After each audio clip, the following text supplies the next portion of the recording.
नमस्कार, मैं हूं नीलू। तो क्या नेतन्याहू अपने ही जाल में फंसते चले जा रहे हैं? जिस सीज फायर की बात हमास के साथ की जा रही थी, अब वो पूरी तरह से खत्म होती नजर आ रही है। ऐसा हम इसलिए कह रहे हैं कि हमास की तरफ से एक बयान आया है जिसमें उसने कहा है कि सीज फायर नहीं होगा। आखिर क्या वजह है हमास के इनकार करने के पीछे? बातचीत करने के लिए मयंक मेरे साथ जुड़ गए हैं। मयंक, हमास ने सीज फायर यानी शांति वार्ता को पूरी तरह से अब एक तरह से कह लीजिए कि विराम लगा दिया। अब इसके बाद शांति वार्ता नहीं होती दिखाई दे रही है। ऐसा क्यों हुआ है? हमास ने ऐसा क्यों कहा कि वो शांति वार्ता के लिए अब तैयार नहीं है? शांति वार्ता की बात उसकी तरफ से नहीं होगी। देखिए, नेतन्याहू की तरफ से जो सीज फायर का एक नया प्रस्ताव रखा गया था कुछ दिनों पहले हमास के सामने, अब ये सीज फायर में जो शर्तें नेतन्याहू ने रखी थी वो हमास को मंजूर नहीं है। अब देखिए कौन सी वो बातें हैं जिसको लेके हमास और इजराइल के बीच में जो है वो ये सीज फायर खत्म होने वाली बात हो रही है। देखिए, पहली चीज़ तो नेतन्याहू का जो प्लान था उसमें ये कहा गया था कि हमास को पूरी तरह से अपने हथियार छोड़ने पड़ेंगे और एक प्रकार से डिसआर्मामेंट होगा पूरी तरह से हमास का।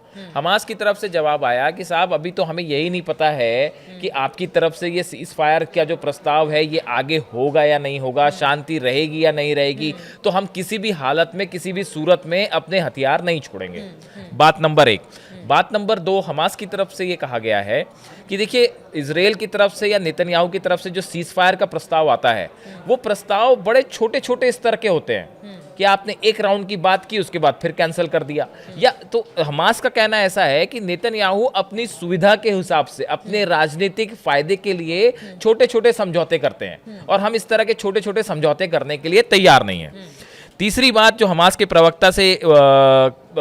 प्रवक्ता ने कही है कि देखिए, हमारा मकसद ये है कि जो गजा में जंग चल रही है ये जंग रुकनी चाहिए।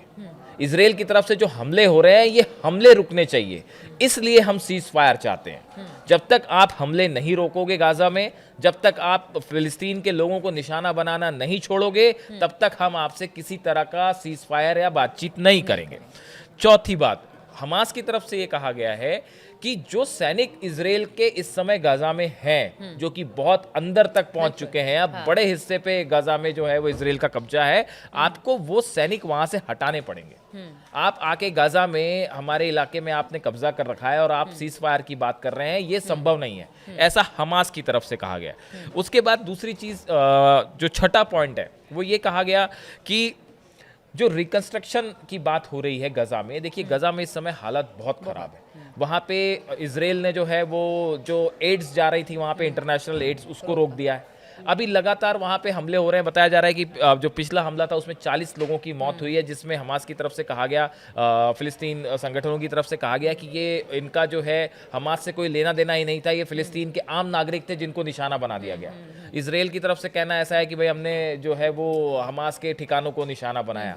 तो कुल मिला के गजा में इस समय बहुत ही ज़्यादा बुरे हालात हैं। वहाँ पे बच्चे, महिलाएं जो हैं वो खाने के लिए, पीने के पानी के लिए, दवाइयों के लिए बुरी तरह से तड़प रहे हैं। ऐसी स्थिति में हमास का कहना ऐसा है कि ये एड फौरन शुरू की जाए, जो रिकंस्ट्रक्शन का काम है वो शुरू किया जाए, तब हम सीज फायर को लेकर बात करेंगे।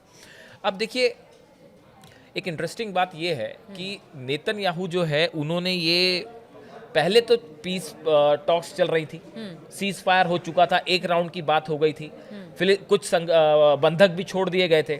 उसके बाद इजराइल ने अपनी तरफ से वो सीज फायर को जो सेकेंड राउंड के बाद हुए बिना जो है उसको अपनी तरफ से तोड़ दिया। बात खत्म हो जाती है। उसके बाद इजराइल हमला करता है। उसके बाद फिर अब जो है नेतन्याहू अपना सीज फायर का प्रस्ताव ले आए। इसकी जरूरत क्यों पड़ी? इसकी एक बड़ी वजह जो एक्सपर्ट्स बता रहे हैं कि इजराइल के जो सैनिक हैं, ये इजराइल के जो आईडीएफ है उनकी तरफ से ये बात कही जा रही है कि भाई हमारे जो फोर्सेस के सैनिक हैं वो बुरी तरह से थक चुके हैं। हमारे पास, हमको सीरिया में भी लड़ना पड़ रहा है, लेबनान बॉर्डर पे भी काम चल रहा है और गजा में भी ऑपरेशन चल रहा है। तो फोर्सेस की कमी हो रही है इजराइल के पास। फोर्सेस की तो कमी हो रही है, लेकिन आप कुछ ऐसी शर्तें लगा रहे हैं जिसको मानने को सामने वाला तैयार नहीं है, फिर उससे तो कोई हल निकलता दिखाई नहीं दे रहा। देखिए, बिल्कुल हल निकलता दिखाई नहीं दे रहा है। और सबसे बड़ी बात यह है कि अब इजराइल जो है वो इस पूरे मामले में गजा को लेकर, देखिए आप वहां करना क्या चाहते हैं? क्या आप वो ट्रम्प की नीति पे काम कर रहे थे कि फिलिस्तीनियों को वहां से हटा दिया जाए? वो भी पूरी तरह से नहीं हो पा रहा है। आप जो है हमास को खत्म नहीं कर पा रहे हो ना पूरी अपने तरह लोगों से, को ला पाए। ना अपने लोगों को वापस, ना बंधकों की तो बात यह है कि बंधक क्राइसिस तो अभी वहीं का वहीं है। इजराइल को पता ही नहीं है कि अभी तक जो 56 बंधक है वो कहाँ है। उनको छोड़ने की जो बात है, तो हमास का कहना ऐसा है कि हम बंधक छोड़ने के लिए तैयार हैं, लेकिन आप परमानेंट पीस की बात करिए। आप अपनी फोर्सेस यहां से, हमारी जमीन से अपनी फोर्सेस हटाइए। आप जो है एक ऐसे समझौते की बात करिए कि स्थायी रूप से शांति हो। आप ये छोटे छोटे डील मत करिए कि जब आपका मन किया आपने डील करी, जब आपका मन किया डील तोड़ दी, उसके बाद हमला कर दिया। ऐसा हमास का कहना है, हमास के प्रवक्ता का ये कहना है। अब देखिए, सिर्फ यहाँ पे चुनौती नहीं है, एक बड़ी बात और निकल के सामने आई है। देखिए, जो फोर्सेस वाली बात एक्सपर्ट्स कह रहे हैं, या आईडीएफ की तरफ से कहा जा रहा है कि हमारे सैनिक थके हुए हैं, सैनिकों की कम पड़ रहे हैं, इजरायली सैनिक जो है अलग अलग जगह ऑपरेशन करने में। ऐसे में एक बड़ी खबर निकल के ये भी आई है कि तुर्की में जो सीरिया में जो इजरायली फोर्सेस लगी हुई हैं, इस समय ऑपरेशन कर रही हैं, और सीरिया के भी बड़े हिस्से में इजराइल की फोर्सेस हैं, वहाँ पे भी सैनिकों को बड़ी मुश्किलें पेश आ रही है। और इसी बीच खबर ये आई है कि अमेरिका ने, ट्रंप एडमिनिस्ट्रेशन ने डिसाइड किया है कि सीरिया में जो अमेरिका के फोर्सेस हैं, इनके सैनिकों की संख्या आधी कर दी जाए। अगर ऐसा होता है तो ये नेतन्याहू और इजराइल के लिए बड़ा सेटबैक होगा। देखिए, अभी अमेरिकन फोर्सेस हैं, तो एक प्रकार से क्या हो रहा है कि जो एर्दोगन, तुर्की की जो सेना है, या वो जो संगठन है जिसको तुर्की मदद करता है, उसके और इजरायली फोर्सेस के बीच में अमेरिका की फोर्सेस हैं। तो एक रेड लाइन है कि अमेरिकन फोर्सेस पे तुर्की हमला नहीं करेगा, या जो एसटीएस जैसे संगठन है वो अमेरिका की फोर्सेस पे हमला नहीं करेंगे। लेकिन अगर अमेरिका की फोर्स आधी हो जाती है तो एक बड़ा हिस्सा होगा जो जिसपे सीधे निशाने पे इजरायली सेना होगी। ये एक बड़ा सेटबैक होगा, और वहां पे उस हिस्से पे नियंत्रण रखना भी इजराइल के लिए बहुत बड़ी चुनौती होगी।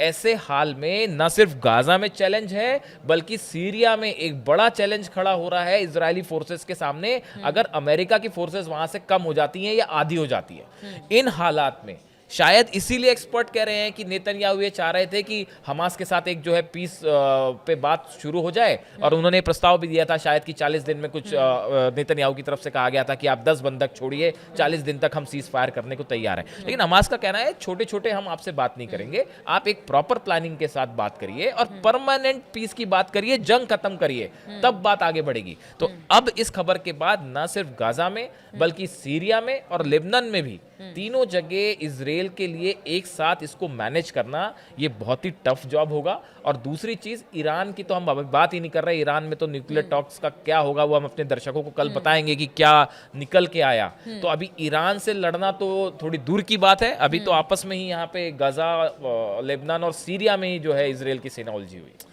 बिल्कुल। तो देखिए, जो नेतन्याहू है उनकी चित भी मेरी और पट भी मेरी वाला हिसाब है। हालांकि वो चाहते हैं कि शांति हो जाए क्योंकि उनके सैनिक थक गए हैं, ऐसी खबर आ रही है। लेकिन इस बीच चुनौतियां भी बहुत ज़्यादा हैं। और अगर हमास की बात की जाए तो वो गजा को लेकर जो नेतन्याहू ने प्रस्ताव भेजा है उस पर बातचीत करने को तैयार नहीं है। उन्होंने साफ कह दिया है कि इस तरह से फौरी तौर पर किसी तरह की कोई बातचीत नहीं होगी। अगर लॉन्ग टर्म को सोचते हुए किसी तरह की बातचीत अगर की जाती है तो फिर वो अपनी बातचीत को आगे बढ़ाएंगे। अब ऐसी स्थिति में किस तरह के हालात बनेंगे, इस पर लगातार हमारी नज़र बनी रहेगी। आप बने रहिए हमारे साथ।